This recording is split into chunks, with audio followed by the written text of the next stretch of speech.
एक बात बताओ, रात को जब तुम बेड पे लेटते हो ना, तो क्या होता है? सच सच बताना, नींद तुरंत आ जाती है या फिर दिमाग में एक फुल एचडी मूवी चलती रहती है? मैंने वो क्यों बोला, उसने ऐसा क्यों रिप्लाई किया, कल क्या होगा, अगर फेल हो गया तो, अगर सब गलत हो गया तो? और सबसे फनी बात पता है क्या है? ये मूवी कभी खत्म ही नहीं होती। अगर तुम रिलेट कर पा रहे हो तो वेलकम है, तुम अकेले नहीं हो। और आज जो तुम सुनने वाले हो वो तुम्हारी लाइफ जेन्युइनली चेंज कर सकता है। चलो एक सिंपल सा सवाल से शुरू करते हैं। क्या तुम्हें पता भी है कि तुम ओवरथिंकर हो?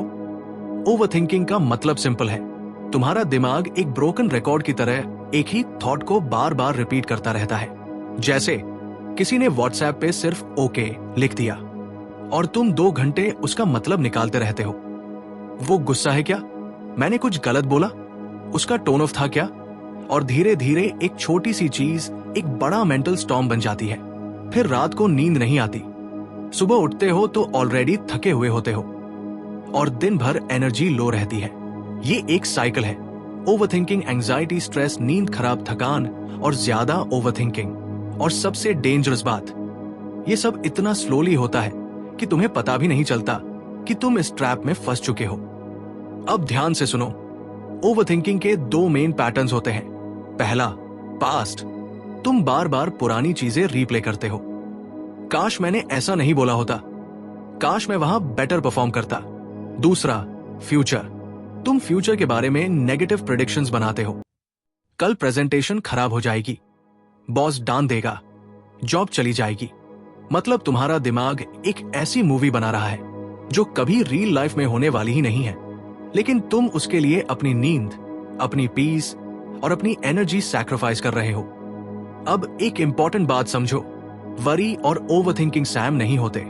वरी आती है फियर से और ओवरथिंकिंग आती है डिनायल से। और जब ये दोनों मिल जाते हैं तो तुम्हारा ब्रेन ओवरलोड हो जाता है। तुम्हारे ब्रेन में केमिकल्स होते हैं, सेरोटोनिन और डोपामाइन। ये तुम्हें काम और हैप्पी फील करवाते हैं, लेकिन जब तुम कांस्टेंट वरी करते हो ये केमिकल्स इम्बैलेंस हो जाते हैं।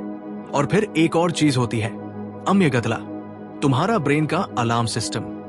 नॉर्मल सिचुएशन में ये सिर्फ रियल डेंजर पे रिएक्ट करता है, लेकिन ओवरथिंकिंग के केस में ये हर छोटी चीज पे अलार्म बजाने लगता है। जैसे घर का फायर अलार्म, जो हर बार टोस्ट बनाते वक्त भी बज जाए। Annoying, right? एग्जैक्टली यही तुम्हारा दिमाग कर रहा होता है। और सबसे बड़ा प्रॉब्लम क्या है? तुम्हारा दिमाग तुम्हें झूठ बोल रहा होता है और तुम उसे सच मान लेते हो। इसे कहते हैं कॉग्निटिव डिस्टॉर्शंस। जैसे अगर परफेक्ट नहीं हुआ तो बेकार है, एक बार फेल हुआ मतलब मैं लूजर हूं, मुझे पता है कुछ बुरा होने वाला है। रियलिटी कुछ और होती है, लेकिन तुम्हारा दिमाग एक डिस्टॉर्टेड वर्जन दिखा रहा होता है। अब सॉल्यूशन की बात करते हैं। सबसे पहला स्टेप, तुम्हें अपने थॉट्स को कंट्रोल नहीं, उन्हें मैनेज करना सीखना है। एक पावरफुल टेक्निक है वरी टाइम। दिन का एक फिक्स टाइम डिसाइड करो, 30 मिनट। उस टाइम तुम जितना चाहे वरी करो, लेकिन उसके अलावा जब भी वरी आए तुम बस इतना बोलो, अभी नहीं, तेरा टाइम बाद में है। सिंपल लगता है लेकिन काफी पावरफुल है। दूसरा, माइंडफुलनेस, प्रेजेंट मोमेंट में आना सीखो। अभी तुम क्या सुन रहे हो, तुम्हारी बॉडी कैसे फील कर रही है, सांस अंदर जा रही है या बाहर, ये सब नोटिस करो।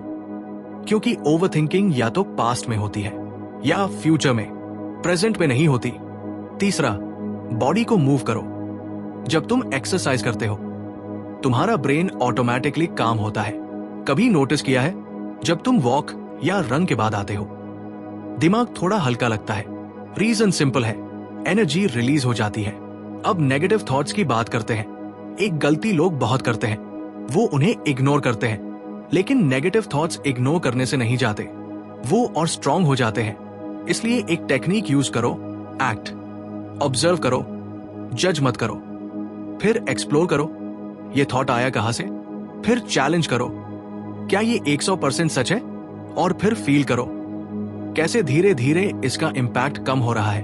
अब एक हर्ष ट्रूथ, कभी कभी प्रॉब्लम तुम्हारे थॉट्स नहीं, तुम्हारा एनवायरनमेंट होता है। टॉक्सिक लोग, टॉक्सिक रिलेशनशिप्स, नेगेटिव सराउंडिंग्स, ये सब तुम्हारी मेंटल स्टेट को अफेक्ट करते हैं। इसलिए बाउंड्री सेट करना सीखो। हर किसी को प्लीज करना जरूरी नहीं होता। अब एक सिंपल सा क्वेश्चन, अगर मैं तुमसे बोलूं पिंक क्लाउड्स पे एक पर्पल एलिफेंट जंप कर रहा है, तो तुम्हारे दिमाग में क्या आएगा? वही इमेज, राइट? तो जब तुम बोलते हो नेगेटिव मत सोचो, तो दिमाग वही नेगेटिव चीज सोचता है। सॉल्यूशन क्या है? रिप्लेस करो। नेगेटिव थॉट को पॉजिटिव से रिप्लेस करो। डेली एक हैबिट बनाओ। रात को सोने से पहले 3 चीजें याद करो जो आज अच्छी हुई। छोटी सी भी हो सकती है। किसी ने स्माइल की, वेदर अच्छा था, कोई काम कंप्लीट हुआ। धीरे धीरे तुम्हारा ब्रेन ट्रेन हो जाएगा पॉजिटिव चीजें नोटिस करने के लिए। अब प्रैक्टिकल लाइफ की बात, नींद फिक्स करो। अगर नींद खराब है तो सब कुछ खराब है। सोने से पहले स्क्रीन बंद करो। रूटीन बनाओ और बेड को सिर्फ स्लीप के लिए यूज करो। डिसीजन मेकिंग सिंप्लीफाई करो। हर डिसीजन पे ओवरथिंक मत करो। अपने दिन के सिर्फ 3 इंपॉर्टेंट काम चूज करो और उन्हें कंप्लीट करो। बाकी सब सेकेंडरी है। और एक सिंपल रूल, अगर कोई काम 2 मिनट में हो सकता है तो अभी करो। और हां, फियर को इग्नोर मत करो। उसे समझो, वर्स्ट केस क्या है, क्या तुम हैंडल कर सकते हो? Most of the time answer होता है हां, तो फिर धीरे धीरे उसे फेस करो। अब लास्ट और सबसे इंपॉर्टेंट बात, तुम्हारे थॉट्स तुम्हें डिफाइन नहीं करते, तुम्हारे एक्शंस करते हैं। तुम नेगेटिव फील कर सकते हो, लेकिन फिर भी पॉजिटिव एक्शन ले सकते हो, और वही रियल पावर है। तो आज से स्टार्ट करो।